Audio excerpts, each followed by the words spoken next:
Hello everyone, we will now talk about the structure of, that is, we will see the anatomy of the dicot root. This is a microscopic view of a dicot root and this is a section of the transfer section of a dicot root. And in this we are going to analyze the various parts which are seen in a dicot root. So first let's find out the various parts of a dicot root.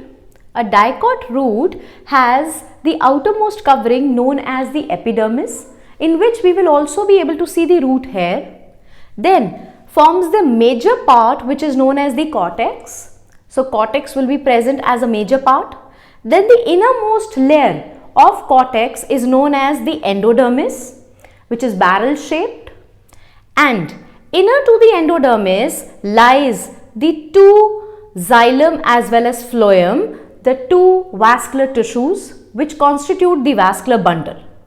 So this is all about a dicot root, right? Now let's talk about the various parts. So this is another picture.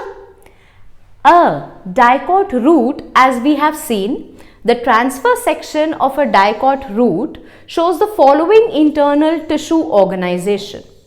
It will be covered, the outermost layer will be formed of epidermis, also specifically known as epiblemma in this case.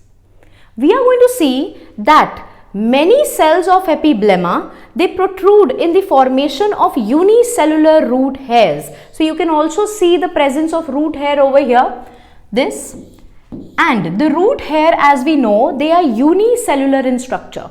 So this is the epiblemma, the outermost layer that I am marking in red color.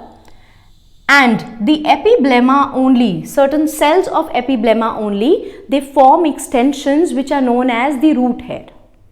Then we can also see that cuticle is absent in the case of roots. That is, in the case of dicot root, we will not see any cuticle present. Why? Because cuticle helps in preventing water loss. The same will not be done in the case of roots. So cuticle is not seen over here. Then inner to the epiblemma lies the cortex, which consists of several layers of thin-walled parenchymatous cells, and they are having good intercellular spaces between them. So this is the cortex. This whole lies the cortex. The cortex, as we can see, is made up of parenchymatous cells, and these cells are having intercellular space between them.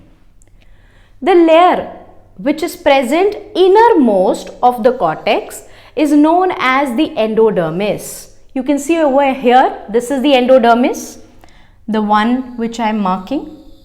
The endodermis is made up of barrel-shaped cells, and these barrel-shaped cells, they are very tightly packed, so there will be no intercellular space present between these cells.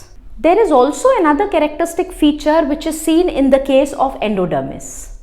The tangential as well as the radial walls of these endodermal cells, they have a deposition. A deposition made up of a water impermeable waxy material which is known as suberin. And this forms the Casparian strips. So this is a picture of Casparian strips. We can see this is cortex. This is the innermost layer of cortex known as the endodermis. And these ways the suberin deposit is present, which forms the Casparian strip. The whole strip is known as Casparian strip. We can also see the deposition here in the radial as well as tangential both walls. It is through this strip that water cannot pass. So we will see how water enters into the roots in our subsequent chapters as well. And there we will again recall the presence of Casparian strips which are seen in the case of dicot roots.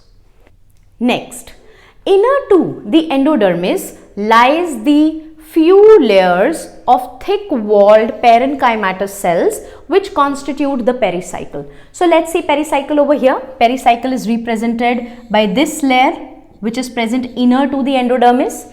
So you can see very carefully, endodermis is present here in the outside, and this layer to the inner of endodermis is represented by the pericycle. This can be made of a few layers of parenchymatous cells.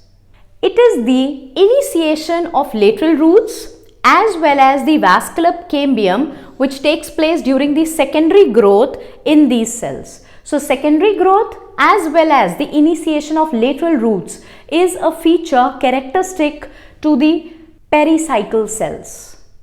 Then, the vascular bundles are radial in the case of a dicot root.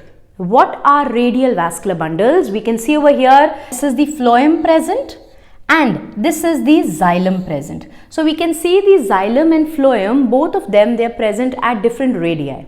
And this arrangement is known as the radial arrangement of vascular bundles.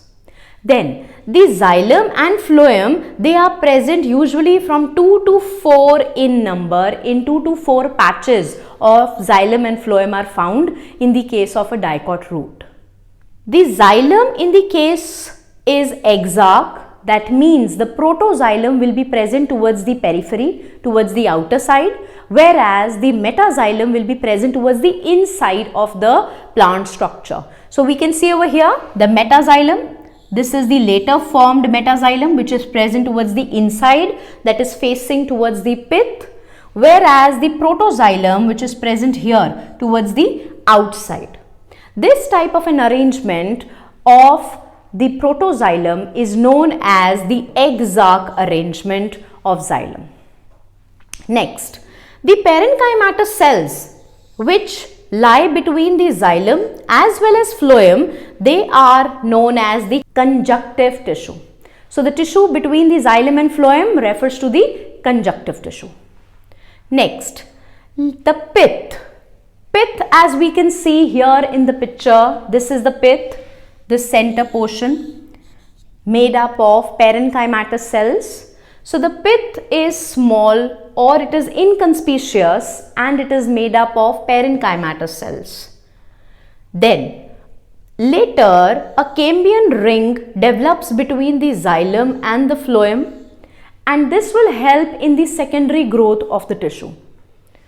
All the tissues which are present to the inner side of the endodermis. So, we know this is the endodermis, these barrel shaped cells, this forms the endodermis, and whatever is present inner to the endodermis, that means the pericycle, the vascular bundles, that is phloem and xylem, as well as the pith, all these tissues which are present inside, they are collectively known as the stele, or they constitute the stele.